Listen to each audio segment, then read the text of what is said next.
Ahora lo que vamos a hacer es poner en contexto en dónde están estas redes neuronales con respecto a la inteligencia artificial en general. Así que pues vamos un poquito a ver algunas definiciones que podemos dar y luego dónde enmarcamos estas redes neuronales y un poco visualizar cuál es la capacidad que tienen estas redes con respecto a otras posibles técnicas que también se utilizan actualmente. Para contextualizar esto, vamos a hacer uso del libro de Rosalind Norbig, en donde pues hablan de distintas técnicas de inteligencia artificial, un tanto los orígenes, cuáles son los alcances y pues en general muchas técnicas, ¿no?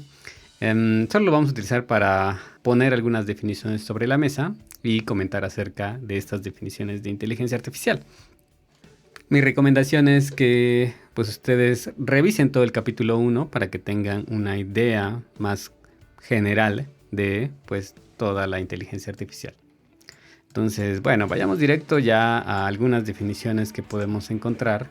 Y aquí lo que hace Rosalind Norbig es tratar de pues ir caracterizando estas definiciones que existen, porque en realidad no hay una definición completa de inteligencia artificial totalmente aceptada, y pues tampoco hay un teorema que nos diga estas estrategias, estos algoritmos son de inteligencia artificial y estos no. Entonces, pues bueno, tenemos que ir mediando dentro de estas definiciones. Hay cierto tipo de definiciones que lo que buscan es más como el aspecto de representar la inteligencia humana, ¿no? Entonces podríamos encontrar estas definiciones, por ejemplo, la que hace Bellman, y pues bueno, esta ciencia de inteligencia artificial, pues lo que busca es hacer máquinas con mentes humanas, ¿no? Prácticamente. Y entonces, pues bueno, queremos duplicar lo que está haciendo nuestro cerebro en una máquina. Entonces, eso queremos hacer con esta definición. Por otro lado, pues tenemos los tipos de definiciones del pensamiento, digamos, racional, en donde queremos resolver los problemas. Y podemos utilizar estas definiciones, por ejemplo, Charniak o Winston. Entonces, bueno, pues vamos a anotar estas palabras: percibir, razonar y actuar. Y entonces cuando decimos estas tres cosas, pues queremos unas máquinas que sean capaces de realizar estas cosas, ¿no? Que puedan percibir su mundo, que hagan un procesamiento y que den la respuesta al problema en el que se están enfrentando. No necesariamente estas estrategias tienen que imitar lo que está haciendo el cerebro. Son procesos diferentes, pero lo que queremos es que las máquinas resuelvan el problema. ¿Okay? Y si regresamos pues ya al pensamiento, digamos, humano, como lo haríamos, pues habría ciertos problemas, ¿no? Porque si queremos imitar perfectamente la inteligencia humana, probablemente también estemos imitando pues los errores también que se cometen en esta inteligencia humana, ¿no? Por otro lado, pues en realidad queremos tal vez que nuestras máquinas, nuestros algoritmos de inteligencia, pues actúen racionalmente, ¿no? Es decir, que no cometan estos errores.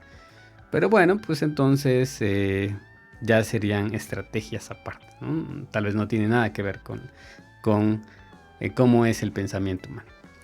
Y entonces podemos decir que hay ciertos componentes que van a ser la definición de inteligencia artificial, ¿no? Por una parte, imitar la inteligencia humana, pero tal vez también solo queremos resolver los problemas del punto de vista pues como una herramienta. Por lo que dijimos antes, pues vemos que es difícil establecer una definición completa de inteligencia artificial. Así que lo que hizo el matemático Alan Turing es proponer una prueba en la cual, pues si satisface esta prueba un determinado método, entonces podríamos considerar a este método como inteligente. Entonces esta definición se vuelve una definición operacional porque en realidad estamos poniéndole una medida de si pasa o no pasa. Y no nos importa tanto que lo que está dentro, sino más bien si pasa o no pasa la medida. Y entonces, bueno, pues lo que tendríamos es un usuario que se va a comunicar pues con este ente, pongámosle pues una computadora.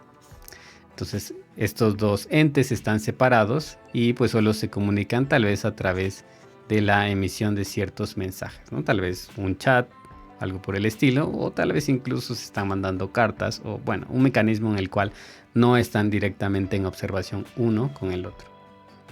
En este test, si resulta que el humano no es capaz de decir si lo que tenemos del otro lado o lo que está del otro lado es una máquina o un humano, entonces podríamos considerar que la máquina pasa el test denominado test de Turing. Una vez que ya pues el test es pasado, entonces lo que sea que tengamos de este lado pues satisface esa restricción y entonces cumple con que es inteligente. Entonces para resolver esto pues ya podemos darnos cuenta que hay ciertas capacidades que tiene que tener nuestra máquina. Y la primera de ellas es el procesamiento del lenguaje natural. Lo que hace la máquina es recibir la información, procesar esa información y convertirla a una representación del conocimiento. De esa representación del conocimiento hay un proceso de inferencia, digamos, genera la respuesta y una vez que genera esa respuesta se le tiene que volver a comunicar al humano. Entonces tendríamos un proceso de síntesis. Si resulta que pues estos métodos son capaces de hacer todo esto, pues entonces probablemente confundan al humano. Hay otra característica extra que deben de tener estos sistemas y es que pues deben de ser adaptables dependiendo de quién es el usuario. Entonces podemos agregar aquí otra característica que va a ser aprendizaje. Porque tal vez el método se está ajustando a un usuario, pero cuando cambia el usuario, entonces debe ser capaz de reajustarse a las nuevas demandas del nuevo usuario. Y si ya hablamos de lo que han logrado estas redes neuronales, pues podemos darnos cuenta que han sido capaces, pues en un principio, de hacer estos procesos de inferencia, es decir, de lo que yo tengo en mi conocimiento, pues cuál es la salida que debería corresponder. Eso, digamos, se ha probado en primeras instancias, pero ahora con el aprendizaje profundo hemos logrado resolver estas partes en donde tenemos las observaciones y esas observaciones se convierten en una representación del conocimiento. Y también, por otro lado, estas redes ya son capaces de generar la síntesis a partir pues, de esa inferencia y ese conocimiento. Y también, como veremos, pues todas estas redes se pueden ajustar de acuerdo a la tarea y de acuerdo al dominio específico en el que están trabajando. Entonces, estas redes neuronales han sido capaces de incorporar todas las partes que se necesitan para que tengamos un sistema que pueda cumplir con esta tarea del test de Turing. Y entonces pues ya a lo largo del curso iremos viendo cómo es que se hace esta parte de extraer características a una representación, que tal vez es una representación en algo que se denomina el espacio latente. Se hace una cierta inferencia, se determina cuál es la salida y se hace una síntesis, tal vez mediante un decodificador que genera pues cuál es la salida, ya sea texto o imagen. Y bueno, podemos ver que los parámetros internos, los pesos que van a tener estas redes, pues se van a estar ajustando. Así que, bueno, pues dicho esto, pues vamos a ver también cuáles serían sus desventajas y cosas que no pueden hacer estas redes neuronales. Bueno, vamos a representar tres ejes que nos interesan en estos métodos que estamos analizando. Y bueno, entonces vamos a ponerle a uno de estos ejes la parte operacional, ¿ok? O digamos de la resolución del problema. Vamos a poner en el otro eje el razonamiento. Y con razonamiento pues me estoy refiriendo a el razonamiento muy parecido al razonamiento humano. Y en el tercer eje vamos a poner la explicabilidad. Bueno, pues resulta que de las estrategias de inteligencia artificial, pues podemos tener algunas que meramente nos llevan a resolver el problema, ¿no?